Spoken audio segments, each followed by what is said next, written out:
Assalamualaikum warahmatullahi wabarakatuh. Pada pertemuan ini kita akan membahas tentang path analysis atau bisa diterjemahkan sebagai analisis lintas atau analisis jalur. Nah, eh, kita bahas tentang latar belakang. Mengapa kita perlu membahas tentang path analysis? Nah, biasanya kalau seandainya kita menggunakan metode science yang ideal, itu adalah pengaruh langsung dari satu kondisi pada percobaan di mana semua kemungkinan penyebab variasi lainnya dihilangkan.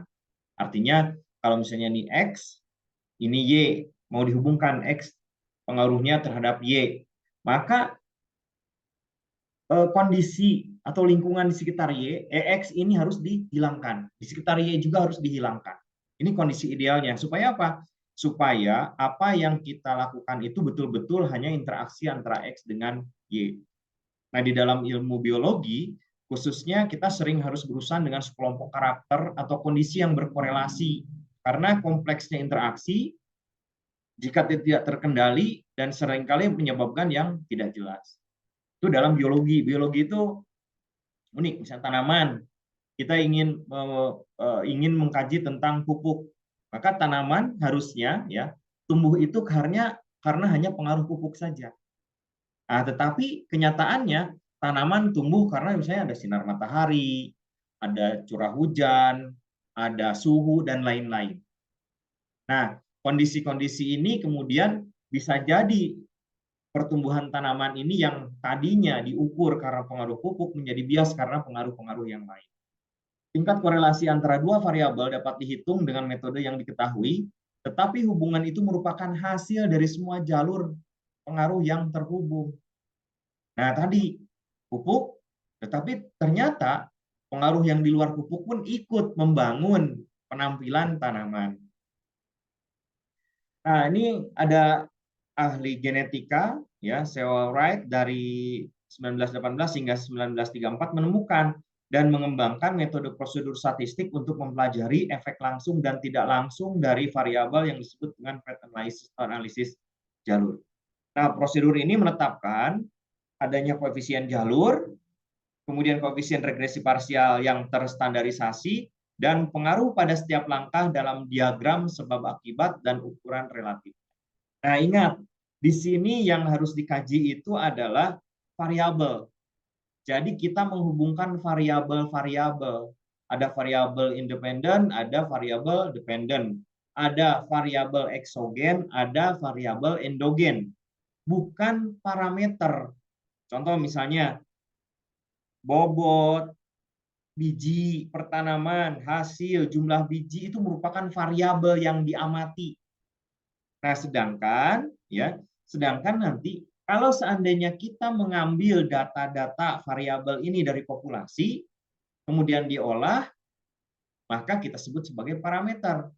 Kalau kita mengambil data ini ya, data dan variabel-variabel ini dari sampel, maka kita sebut sebagai statistik. Ya, baik parameter maupun statistik isinya adalah pemusatan data dan sebaran data. Yang membedakan hanya tadi asal usulnya, kemudian lambang-lambang yang dipergunakan. Jadi ingat, jangan sekali-kali lagi menggunakan tinggi tanaman itu adalah sama dengan parameter tinggi tanaman dan seterusnya. Tapi itu variabel pengamatan. Seandainya kita mengambil data langsung dari dari tinggi tanaman, dari bobot buah dan seterusnya, maka itu adalah variabel. Ketika data ini sudah diolah, maka lihat ini asalnya dari mana? Oh, dari populasi. Maka ini adalah parameter. Parameter tinggi tanaman, parameter bobot buah itu berapa pemusatan datanya dan berapa standar sebaran datanya. Ya, seperti itu. Nah, Wright menyampaikan aturan algoritma sederhana untuk menghitung koefisien jalur. Beberapa variabel sering dianggap sebagai sebab, penyebab nih, sedangkan yang lainnya sebagai akibat. Namun karena hubungan linear hanya menunjukkan korelasi kausalitas, tetap sebagai hipotesis. Jadi ini hanya hipotesis saja. Kalau seandainya kita memberikan pupuk sekian kilo, maka hasilnya akan didapat sekian. Pun demikian misalnya pada tanaman, Kalau jumlah cabangnya sekian, maka kontribusi jumlah cabang terhadap hasil itu seberapa. Nah, di sini kita gambarkan. Path diagram adalah perangkat grafis khas untuk menunjukkan variabel langsung dan tidak langsung. Nah, variabel langsung X terhadap Y itu variabel langsung. Tapi misalnya ini X1, ada X2. X1 melalui X2 berapa? Kalau misalnya ini ada tinggi tanaman, kemudian ada jumlah cabang, maka berapa pengaruh langsung tinggi tanaman terhadap hasil? Nah, yang tidak langsung, berapa pengaruh tinggi tanaman melalui jumlah cabang terhadap hasil? Nah, secara khusus, Wright menggunakan metode ini untuk memisahkan komponen genetik dari pengaruh lingkungan. Metode ini telah banyak digunakan dalam studi pemulihan ternak, pemulihan tanaman, dan bentuk dasar untuk perhitungan heritabilitas standar. Saat ini telah berkembang juga pada bidang yang lainnya. Nah, memang awal-awalnya ini adalah berkaitan dengan pemulihan tanaman, dengan genetika. Namun, ya kesininya tidak harus. Jadi korelasinya kita bisa melakukan analisis penghitungan korelasi yang dari data langsung. Jadi tidak ke arah korelasi genetik, fenotipik dan lain-lain. Tapi korelasi juga langsung juga bisa digunakan. Nah, path analysis ini secara definisi adalah metode statistik yang digunakan untuk menguji hubungan sebab akibat antara variabel dalam suatu model. Tujuan analisis jalur adalah memahami hubungan langsung dan tidak langsung antara variabel dalam suatu model dan mengukur kekuatan pengaruhnya. Dan ini menyatakan hubungan sebab, cause, dan akibat, efek seluruh sistem variabel yang terlibat dan digambarkan dalam bentuk diagram lintas. Nah, di sini seluruh variabel yang terlibat itu nanti ada variabel yang eksogen dan ada variabel endogennya apa, atau variabel independennya apa, variabel dependennya apa. Jadi variabelnya itu akan banyak, ya.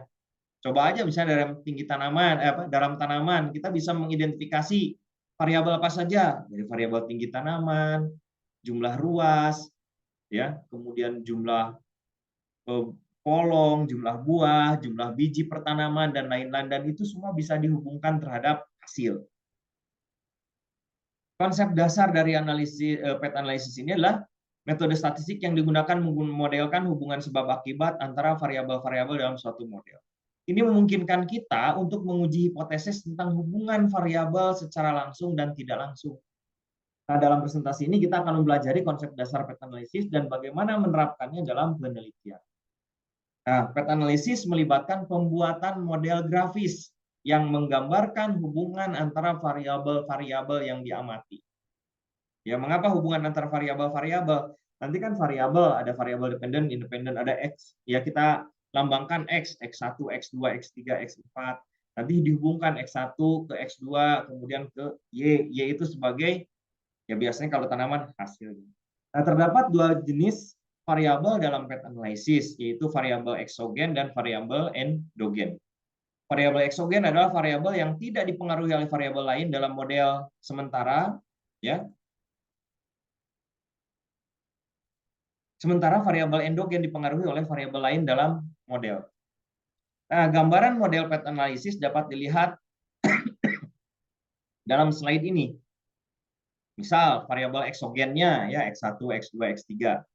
Kemudian ada variabel endogennya bisa Y1, Y2, Y3. Ya. Jadi bisa banyak di sini. Nah, kemudian semua variabel dihubungkan dengan panah. Panah ini menunjukkan hubungan sebab akibat antar variabel. Kita dapat menentukan jalur langsung dan tidak langsung antar variabel dalam model. Nanti kita gambarkan. Pada tahap ini kita mengestimasi parameter dalam model path analysis. Artinya model parameter ini adalah bahwa kita melakukan analisis berdasarkan populasi. Ya, diwakili dengan sampel. Nah, metode estimasi yang umum digunakan adalah sistem ordinary least square atau maximum likelihood estimation, jadi OLS atau MLE. Parameter yang diestimasi meliputi koefisien jalur, koefisien jalur antar variabel, varians, dan kovarian residual, serta varians variabel endogen. Setelah estimasi parameter selesai, kita dapat menafsirkan hasil path analysis. Nah, koefisien jalur, ya, atau koefisien PET ya, menggambarkan kekuatan dan arah hubungan antar variabel. Koefisien positif menunjukkan hubungan positif, sedangkan koefisien negatif menunjukkan hubungan negatif. Untuk mengevaluasi signifikansi statistik koefisien jalur, bisa menggunakan uji hipotesis seperti uji T atau uji Z atau chi-square. Ya, nanti tergantung. Hanya saja contoh-contoh pada pengerjaan ini kita hanya melihat secara angka saja, belum sampai pada pengujian. Nah, di sini path analysis memiliki keuntungan dalam menggambarkan hubungan sebab akibat yang kompleks antar variabel. Ini memungkinkan kita untuk menguji hipotesis dan membuat prediksi dalam konteks model yang lebih realistis. Namun, perlu diingat bahwa path analysis mengasumsikan model yang telah ditentukan dan mengasumsikan bahwa tidak ada pengaruh luar yang tidak dijelaskan dalam model. Ini ada asumsi yang harus dipegang. Ya.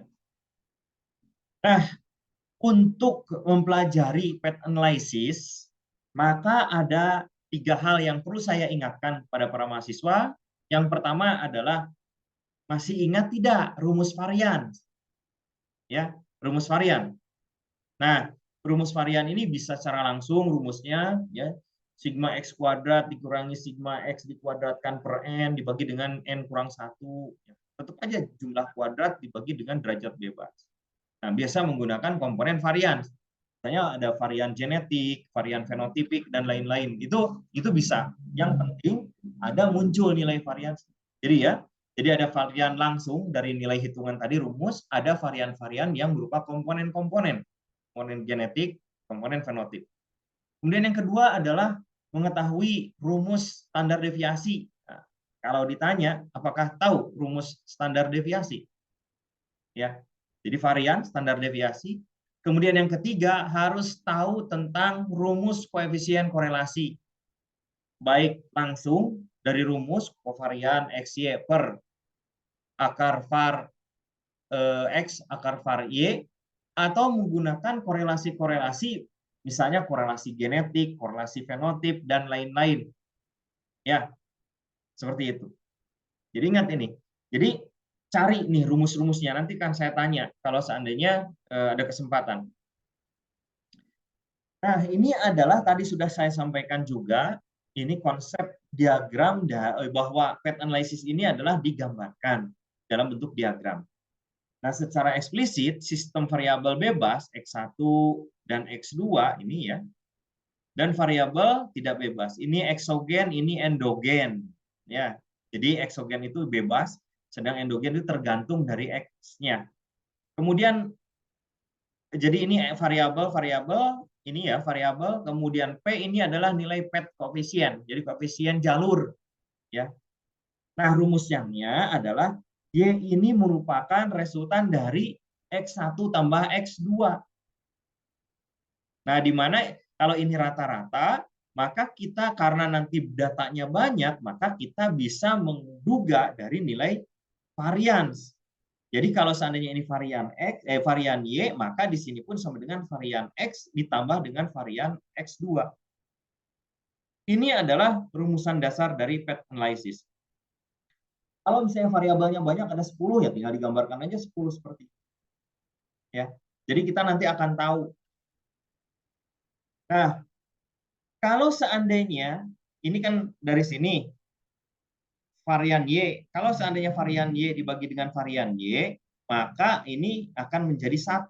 Dan ini adalah terbagi menjadi varian X dibagi dengan varian Y, varian X2 dibagi dengan varian Y. Ya. Nah, di sini seandainya P itu adalah standar deviasi dari X1 dibagi dengan standar deviasi Y, dan Q ini adalah standar deviasi X2 dibagi dengan standar deviasi Y, maka jika dikuadratkan akan menjadi P kuadrat tambah Q kuadrat akan menjadi sama dengan 1. Nah, di mana P kuadrat dan Q kuadrat disebut dengan koefisien determinasi. Ya. Nah, bagaimana cara merumuskan hubungan sebab akibatnya? Nah, kita lihat. Contoh misalnya ini adalah tanaman. Y adalah yang endogennya adalah hasil tanaman. Kemudian X1 ini adalah komponen hasil komponen hasil 1. A. Nah, dari yang menghubungkan antara X1 dengan Y ada koefisien pet A di sini. Kemudian X2 ke Y, ya, ada petnya juga, X3 ke Y ada petnya juga. Nah, kemudian yang R ini adalah korelasi, koefisien korelasi antara X1 dengan X2 lambangnya ini. R kali X1 X2. Kalau yang X1 dengan X3, R X1 X3 dan seterusnya. Ya. H ini koefisien lintas residual, kemudian R-nya adalah residual. Ini adalah konsep dasar dari ya hubungan sebab akibat yang digambarkan dalam bentuk PET. Ya. Jadi ini bisa dikaji ya X1 apa, X2 apa, ini variabel-variabel semua. Nah, berdasarkan diagram, Y merupakan pengaruh dari X1, X2, X3 dan faktor yang tidak terdefinisi. R residual ya. Lebih lanjut, X1, X2, dan X3 saling berkorelasi. Nah, tadi kan dihubungkan antara R, Rx1, X2, R, X1, X3, dan seterusnya. Nah, koefisien lintas atau PET koefisien dilambangkan dengan A, B, C, dan H. Ini merupakan rasio standar deviasi dari pengaruh sebab X terhadap standar deviasi akibat Y. Nah, ingat rumus standar deviasi apa? Koefisien lintas dari sebab X1 terhadap akibat Y adalah standar deviasi X dibagi dengan standar deviasi Y. Nah, ini adalah hitungan-hitungan teori dasarnya. Yang kalau seandainya mau mempelajari syukur, tidak pun nanti gunakan tinggal rumus akhirnya saja. Ya. Dimana kalau seandainya Y itu adalah pengaruh resultan dari X1 tambah X2, X3 tambah residunya. Ya. Nah, dimana kalau rata-rata pun demikian. Nah, kemudian bagaimana korelasinya? Korelasinya ini R X1 dengan Y, maka ini kovarian X1 dengan Y dibagi dengan var X kali var Y diakarkan. Ya. Nah, yang ini bisa jadi R X1 dengan Y ini adalah kovarian dari X1 dengan, nah ini, Y itu kan tadi ini, ya, tinggal dimasukkan ke sini. Ya, Y ini kan cov Y ya. Nah, kita masukkan ke sini. Dibagi dengan pembaginya sama. Maka Rx1Y itu sama dengan kovarian X1 X1 dibagi dengan akar var X var Y ya, ditambah kovarian X1 X2 dibagi dengan sama dengan ini ya, var X dengan var Y diakarkan, ditambah koefisien X1 X3 ya, dibagi dengan var X var Y diakarkan, ditambah kovarian X1 dengan R, var X dan var Y.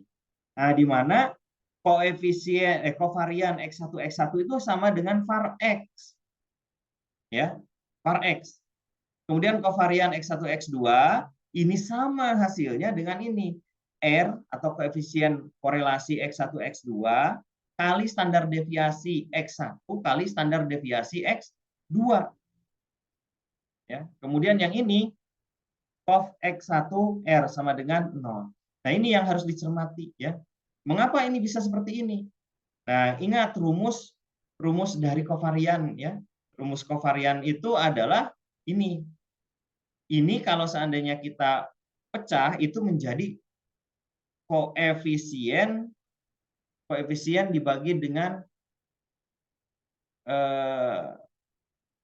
apa namanya dengan var ya. Ini adalah korelasi.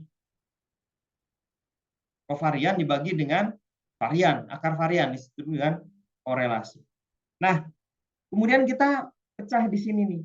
Ini kan sudah varian, kemudian ini korelasi korelasi dikalikan dengan standar deviasi X1, standar deviasi X2. Ini sama juga korelasi X1, X3 dengan standar deviasi X1, X3. Ini dibagi dengan akar dari var X1 dan var Y. Maka di sini koefisien korelasi itu untuk X1 dengan Y1, Y itu adalah sama dengan standar deviasi X1 dibagi dengan standar deviasi Y ditambah korelasi X1 X2 kali. Nah, ini standar deviasi X2 dibagi dengan standar deviasi Y dan koefisien korelasi X1 X3 dikali dengan standar deviasi X3 standar deviasi dibagi dengan standar deviasi Y. Nah, maka yang ini sudah diketahui bahwa untuk menentukan nilai koefisien PET ini adalah untuk A ini rumusnya standar deviasi X1 dibagi dengan standar deviasi Y. Untuk B, standar deviasi X2 dibagi dengan standar deviasi Y, dan yang C itu adalah standar deviasi X3 dibagi dengan standar deviasi Y. Nah ini ya, jadi coba dirunut nanti, dilatih, supaya oh iya turunan rumusnya seperti ini. Nah dengan demikian, maka dapat diperoleh bahwa R itu sama dengan X1, bahwa koefisien korelasi antara X1 dengan Y itu sama dengan nilainya adalah A tadi itu adalah apa? PET ya. Ditambah dengan korelasi X1 X2 dikali B. B itu apa tadi? PET juga. PET B ke Y dikali dengan R1 X3 ya dikali C. Nah, sama ini nilai PET juga ya. Nah, di sini berdasarkan persamaan 4 maka korelasi antara X1 dan Y merupakan akumulasi dari yang pertama pengaruh langsung X1 terhadap Y. Ini dalam lambangnya adalah A. Yang kedua, pengaruh tidak langsung X1 terhadap Y melalui X2. Ya, ini rumusnya koefisien korelasi X1 X2 kali B. Dan pengaruh tidak langsung X1 terhadap Y melalui X3, yaitu koefisien korelasi X1 X3 kali C. Nah, dengan cara yang sama dapat ditentukan berapa nilai koefisien korelasi X2 dengan Y, koefisien korelasi X3 dengan Y, dan koefisien korelasi R dengan Y. R-nya di sini adalah R besar, ya, yang ini. Ya, jadi ini bentuk-bentuknya seperti ini. Ya, silakan nanti ingat bahwa rumus-rumus harus ditulis, harus dipelajari runut, tidak bisa dengan hanya mendengarkan saja. Nah, berdasarkan gambar, maka hubungannya seperti ini. Ini X1, X2, X3, A, B, C, ini adalah R, korelasi-korelasinya, ya. Nah, maka jadilah untuk standar deviasi atau varian, ya, bukan standar, varian Y1 itu adalah akumulasi dari varian X1 tambah varian X2 tambah varian X3 ditambah R ditambah 2 kali standar deviasi X1 X2 tambah 2 kali standar deviasi X1 X3 tambah 2 kali standar deviasi X2 X3. Nah, ini rumusnya. Jadi ini adalah Y, ya. Oke. Nah, ini tinggal dicek coba ya. Nah, dengan membagi, jadi dari sini ya, dari sini kita mendapatkan rumus seperti ini. Nah, ini ya. Dari sini kita mendapatkan rumus dari 5 itu rumus seperti ini. Satu dari mana? Satu adalah dari ini, varian Y1 dibagi dengan varian Y1. Maka dapatlah ya. Oke ya. Jadi ini kalau seandainya semuanya dibagi dengan varian Y. Nah, sehingga kalau seandainya tadi PET analisis itu tidak ada pangkatnya, kalau semuanya dipangkatkan, maka ini akan menjadi pangkat semua. Oke ya. Nah, dengan demikian, maka rumusan-rumusan korelasi ini bisa dilanjutkan ya. Sehingga ini. Nah, 1 sama dengan A kuadrat tambah B kuadrat tambah C kuadrat tambah H kuadrat tambah 2R korelasi ya. Korelasi 1X2 kali AB tambah 2 korelasi A kali C dan tambah 2 korelasi B kali C. Nah, dengan demikian untuk menghitung yang residual ini menjadi H kuadrat ya. Sehingga kalau H saja maka tinggal diakarkan dari rumusan-rumusan ini. Nah, contoh pada penelitian tanaman jagung, variabel yang diamati ialah ears per plant, tongkol ya, tongkol pertanaman, ear length, 100 grain weight, dan grain yield. Jadi ada X1, X2, X3, X4. Pada penelitian ini ingin diketahui pengaruh langsung dari ears per plant, ear length, and 100 grain weight terhadap grain yield yang X4 ya. Jadi X4 ini sebagai Y. Nah, ketika data sudah dikorelasikan, dapatlah korelasi untuk 1,2 itu nilainya sekian, korelasi 1,3 nilainya sekian, korelasi 1,4 adalah sekian, korelasi 2,3 sekian, ya. Kita lihat. Nah, hitung pengaruh langsung dan pengaruh tidak langsung terhadap drain atau X4 menggunakan analisis pintas. Nah, tentukan pengaruh langsung dan pengaruh tidak langsung. Nah, di sini kita ketahui X1 ini adalah ear per plant, X2 ear length, X3 adalah bobot 100 biji. Ya. Kemudian X4 ini adalah hasil. Nah, jadi ini X1, pengaruh langsung X1 terhadap X4 itu adalah nilainya A. Ya. Nah, ini ada korelasinya, ya. Nih, memang harus dicari korelasinya berapa. Nah, ini korelasi-korelasi. Kebetulan saja korelasinya ini kan sudah dihitungkan di sini. Nah, di sini ya. Nah, tinggal kalau misalnya ada korelasi seperti ini ya tinggal dihubung-hubungkan seperti ini. Nah, yang dicari itu berapa A, B, C, dan H. Nah, yang pertama pengerjaannya susun persamaan. Jadi R14 sama dengan koefisien P ya. Tadi A kalau di sini. 14 ditambah R12 P24 dan R13 kali P34. Kemudian koefisien korelasi 24 itu sama dengan R atau korelasi 21 kali P14 ditambah pengaruh langsungnya P24 dan koefisien korelasi 23 kali P34. Ya. Kemudian koefisien korelasi 34 ini rumusnya. Dan ingat ini P14 itu sama dengan A, P24B, P34C, dan R adalah nilai korelasi. Nah, kemudian kita masukkan semua semua masukan ini ya. P14 ini sama dengan 0,87 dari mana nih? Nah, tadi kan. Nah, ini ya. Nah, kita gambarkan seperti ini ya.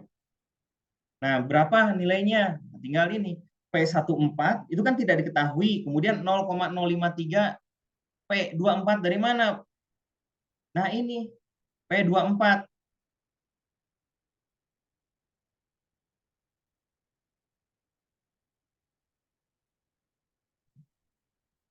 0,053 ini adalah P24.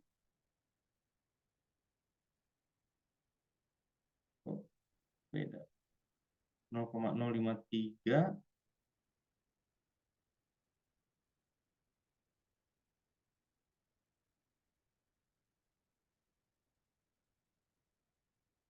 Ini ya. Korelasi 1,2 nih ya. 0,053.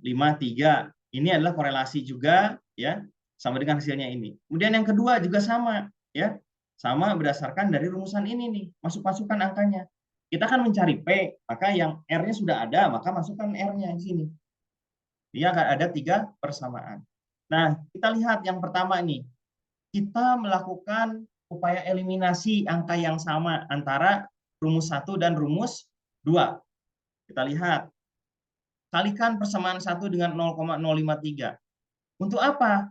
Supaya apa? Nah, ini kan 0,053 nih. Ya.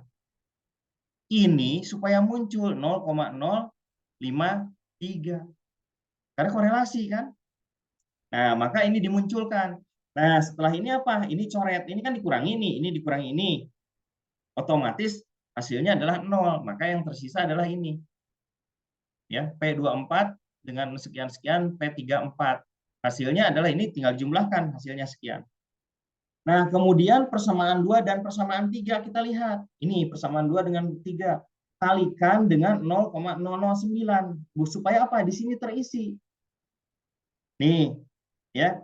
Jadi kalau seandainya dikalikan dengan angka yang sama, maka di sini ada beberapa yang sama nih. Artinya ini tinggal ini dijumlahkan ya. Hasilnya 0. Maka ini akan ikut sehingga ada 2 persamaan baru 4 dengan 5. Nah, Dari 4 dan 5 ini kita, oh iya, kalikan lagi dengan angka yang sama. Maka diperolehlah nih nilai 0-0,003541 P34 itu sama dengan 0,03932. Berarti P34 tinggal 0,039312 dibagi dengan min ini. Nah, ini nih pembaginya. Maka hasilnya adalah min 11. Sehingga kita mendapatkan P34 ini atau koefisien P34 ini adalah min 11. Nah, kemudian substitusikan P34 ini ke persamaan 5. Nah, ini persamaan 5. Nah, ini. Ya, dimasukkan. Maka hasilnya ini. Ya. Hasilnya adalah seperti ini. Maka P24 itulah min 10,72106. Nah, kemudian substitusikan P24, 34 ke persamaan 1. Sehingga diperolehlah P14 adalah 1,315295. Nah, terakhir kita mencari berapa residualnya. Residualnya tadi akar dari 1 dikurangi H. 1 kali yang rumus ini. Ya. Jadi ini nilainya ada negatif, tapi tidak ada masalah. Nah, setelah kita mendapatkan angka-angka itu, maka kita lanjutkan dengan menggambarkan PET-nya itu dalam angka-angkanya munculkan. P ini tadi dihitung, P dihitung, dan ini adalah P dihitung. Nah, sehingga ini adalah lengkap semuanya. Ya, ini adalah diagramnya dengan angka koefisien PET-nya itu sekian, residualnya itu sekian. Nah, di sini selain kita melakukan penampilan dalam bentuk diagram, maka dalam bentuk tabel pun kita bisa lihat angka-angkanya di sini, ya. Lihat angka-angkanya, maka kita bisa menggambarkan seperti year per plant and grain yield X4 ya. Direct efeknya itu pengaruh langsungnya dilihat dari PET analysisnya 1,35. Nah, ini adalah indirect. Jadi pengaruh tidak langsung melalui panjang tongkol. Oh, ini pengaruhnya sekian. Kalau misalnya melalui 100 biji, ini pengaruhnya sekian. Jadi pengaruh tidak langsungnya langsung. Nah, kalau misalnya ini pengaruh langsung dan tidak langsung ini dijumlahkan, maka hasilnya ini merupakan nilai koefisien korelasi 0,847. Mana nih? Tadi hasilnya. Nah, ini 0,847 ya. Nah, ini. Jadi korelasi itu adalah jumlah dari pengaruh langsung dan pengaruh tidak langsung. Nah, bisa juga ditampilkan dalam bentuk diagram seperti ini, ya. Misalnya ini years per plant ini kan pengaruh langsungnya nih terhadap hasil, ya. Ini pengaruh langsung, ini pengaruh langsung terhadap hasil ini, ya. Ini adalah nilai korelasinya, ya. Ini korelasi. Nanti tinggal dicek saja angka ini muncul dari mana? Oh, dari sini. Ya. Nah, kemudian interpretasi hasil analisis ragam ini, analisis PET ini adalah jika koefisien korelasi dengan faktor penyebab dan efeknya hampir sama dengan efek langsungnya, maka korelasi menjelaskan hubungan yang sebenarnya. Jika koefisien korelasi positif tetapi efek langsung negatif atau dapat diabaikan, efek tidak langsung tampaknya menjadi penyebab korelasi. Dalam kasus seperti ini, faktor penyebab tidak langsung harus dipertimbangkan. Kemudian koefisien korelasi mungkin negatif, tetapi efek langsungnya positif dan tinggi. Dalam keadaan ini, cara untuk secara selektif tidak melibatkan efek tidak langsung yang tidak diinginkan harus diperbolehkan. Nah, efek residual menentukan seberapa baik faktor-faktor penyebab memperhitungkan variabilitas variabel dependen. Jika residual menyumbang sebagian besar dari variabilitas dalam variabel dependen, itu berarti bahwa variabel penyebab lainnya harus dilibatkan pada penelitian karena yang dipertimbangkan bukan faktor penyebab yang langsung bertanggung jawab atas efek tersebut. Cara untuk mengecek atau memvalidasi hasil adalah dengan menambahkan koefisien jalur langsung dari faktor penyebab tertentu ke efek tidak langsungnya. Hasilnya harus sama dengan koefisien korelasi antara faktor penyebab dan variabel respon. Mungkin ada beberapa kesalahan pembulatan dan ini harus jelas. Jika koefisien korelasi tidak sama dengan total koefisien jalur langsung plus tidak langsung, maka mungkin harus memeriksa ulang data dan beberapa koefisien regresi.